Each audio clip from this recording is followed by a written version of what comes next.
Story today that we are following is the latest with Brandon Aiyuk, and word that the Niners now may be open to trading Aiyuk. The Pittsburgh Steelers seem to be the front runner. Let's go to our special guest, Rod Brooks, right now. He's on the line with us. NBC Sports Bay Area Niners pre- and post-game analyst, also host of Quality Hang podcast. Rod, you're on with Drapes and CG. How you doing today, man?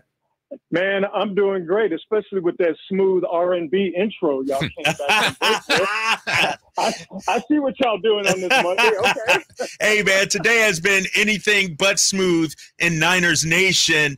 We're following the latest with Brandon Aiyuk. Is he going to be traded? Is he not? Is he going to get a new deal? What's your read on this situation right now? Well, my read today is the same as it's been all throughout this saga. I still believe he's going to be a Niner. I understand where Brandon Aiyuk is coming from. First and foremost, I'm always going to be an advocate for athletes to get paid. Get it how you live, get as much as you can, because you're a professional athlete for a short amount of time. And it can be a good time, but it's definitely not a long time. Brandon Aiyuk sees himself as, because he is an elite route runner and as an elite pass catcher, he sees himself as one of the best wide receivers in the league. But he also, because of what he does with the Niners and what he means to them, he knows how valuable he is to that franchise because of the way he blocks, which is something you have to do as a Niner wide receiver. So he wants to be compensated like the guy that is important to the team and he feels is one of the best in the league. And he wants to get up near the 30 million plus a year range, but it's really about the guarantees because that's where you get to keep all of that money. That comes to you no matter whether you get cut the next day or not. So Aiyuk is like, listen, I'm that good. I do everything you want. You need to pay me. The Niners aren't going to do it. Well, he would like for other teams to do that. And I think Cleveland is one of those teams where they would gladly pay him $33 million a year. The question is, does he want to go to Cleveland? Because they're not going to the Super Bowl. They're better than they used to be, but they're not the Niners. But he would get in Cleveland what he wants, which is money, and I have no problem with that. And he would also get a bunch more passes a game, more than he gets with the Niners because of the way that offense is structured, the way it's run, and the other weapons on that team. So I get it. I understand it. I just think the Niners situation for him, while it might not be optimal money-wise, I think it's the best situation for him career-wise. This is just my opinion, not telling him what to do. But also, he's kind of in a pickle. He could want to go elsewhere, but the Niners don't have to trade him. And if they do find a trade partner for him that's willing to give him the money he wants, well, Brandon Aiyuk might not want to go there. And so I'm getting Pittsburgh involved. I guess that makes sense to get more interest. But really, I think it's just kind of a lot of noise. I could be wrong, but I just think it's just a situation where it's kind of getting to the point where he has to make a decision. His agent is trying to just get other people in the mix to make it seem like, there's this big, let's put it this way, there's this big desire and demand for him when, quite frankly, as good of a wide receiver as Brandon Aiyuk is, he doesn't really have that many avenues to go down. Rod, one of the things that we batted around before we had you jump on with us is Kyle asked me, would I trade him or would I keep him? I would keep him. You're much closer to the situation than I am. One of the key components of something like this is the temperature in the room, namely with John Lynch, with Kyle Shanahan. So what is your read? What is the temperature in the room, figuratively speaking, with Brandon Aiyuk and Lynch and with Shanahan? Well, a couple of things here, and I'll just stay with John Lynch just because of what he used to be, which is a player. He understands these situations. Now, the money is different. It's a little bit different than when he played, but it's all the same. As a player, you're putting your body on the line. You only have a small amount of time, as I mentioned, to get that money, to make that cake. So you're trying to do everything you can to get that money. John Lynch understands that, but he is also the guy who has to put together and maintain a football team that's up to the standards of the organization and the fans, which is a team that contends for a title year in and year out. And with today's salary cap, it's very hard and very tricky to maintain the window being open for as long as it has been with this current Niner group. So it's business. It's not personal. Everybody understands that. I think John Lynch understands that. Maybe Brandon Aiyuk takes it personally.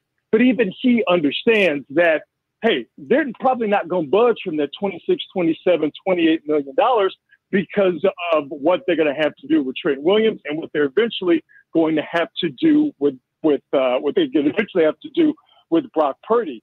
So it's not getting contentious. Yes, we're talking about millions of dollars, but it's not getting personal. It's not getting snippy. It's just like, hey, man, you could either take this contract we're offering you. I'm speaking as the Niners. You could take this contract we're offering you, or if we find a trade partner that we feel like is right for us, we get the compensation we want and they want to pay you, we can make that happen. But as we're finding out, we don't have that many teams who are willing to dance with them, or on that fifth-year option and go with God on that one. You know what I mean? That's the big risk. And I think that's a risk. Who was it? Le'Veon Bell tried it a few years ago, and it didn't necessarily work. Man, guys aren't going to take that risk, really, and guys are not going to miss game checks. So, you still got a month before the season starts. He still has time to get out there on the practice field and get in the football shape.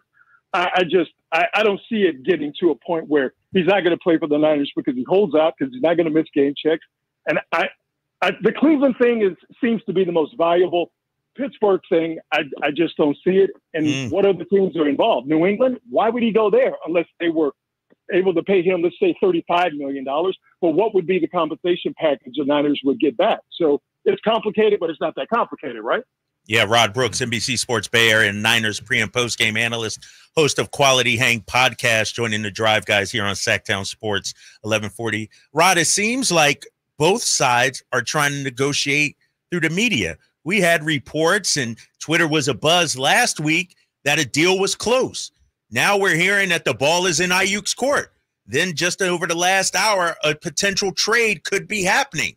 What do you make of the public leaks, I guess, or negotiating through the public and the way this is being handled by both sides? That anybody with a Twitter account that has a couple thousand followers can say basically anything they want to. And because we are so starved for football information and information about the Niners and Brandon Aiyuk, that if you phrase something correctly and you push send at the right time, that people will hop on it and it'll get some traction. That's what I think about it. We were talking, Rod, about one other component of this, and that is touches, money, respect, and winning. And to what you've learned, what you've gained out of this, you mentioned Cleveland. That's one that this morning, at least, and on the way up here, I didn't hear. What element of winning, of going to a team where he can win, where does that play into this, Rod? You know what? I'm not going to speak for Brandon Aiyuk because I truly don't know what his priority is. My assumption is that it's winning. But let's be honest, man. We've been watching this long enough, and I think between us fellas here talking, and even the people listening, you've probably run across professional athletes, so you know them. The main thing is money, man. It's money, because that's what you sacrifice for. That's what this whole thing has been pointing towards. Yes, you want to win, but generational wealth, which is what we're talking about here. Generational wealth, if it's within reach, I can understand that being important to not just football players, but to athletes of all types across, all sports disciplines. So again, I don't know where truly is priority number one for Brandon Aiyuk, but hey, man, if guaranteed, I'm just going to use a easily digestible round number. I'm not saying it is going to be this, because this would be low in my estimation. But if somebody's going to offer you $50 million guaranteed and you can get that, man, you're going to take that. and you'll try to figure out the other stuff later. You'll try to figure out the winning stuff later. So, and that's why bad teams, have to overpay in free agency. Because that's the only way you go get certain athletes to go, yeah, winning is a priority. But, man, I got a chance to see numbers in my bank account that I can't even comprehend. So, I mean, money is always going to be, it's always going to be a number one, man, just because of the money that's at stake. Hey, Rod Brooks, NBC Sports Bay Area Niners pre- and post-game analyst joining us. It seems like year in and year out, the Niners find themselves in some sort of situation regarding a contract with a big-name player. This year, you have two, Trent Williams and Brandon Aiyuk. Historically, the Niners have been able to overcome that. Once the season begins, things are fine. How do you see these two situations playing out, and could it impact the season at all? Well, see, here's the big issue for me, and I've talked about this with people.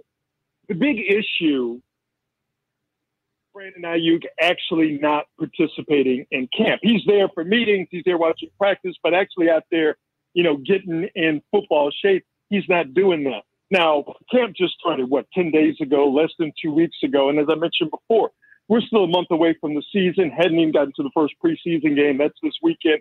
So you still have time to do that. But I mention that because we saw this last year, Nick Bosa. And nobody works out crazier and harder than Nick Bosa. Nick Bosa, 6 weeks before he was actually in football shape. He admitted that. He said that freely, that it took him time to actually get used to playing football. And Nick Bosa, just to simplify what he does, his job is to just go get the quarterback. And it took him 6 weeks for him to get into football shape. And as we know, football shape is way more than just being out there and being explosive. You got to be ready to hit, get up, and do it all over again. So I say all that to say, we had it a little bit with Debo. You've had it with some other guys where when they miss significant portions of training camp, it takes them time to get into football shape. And what happens with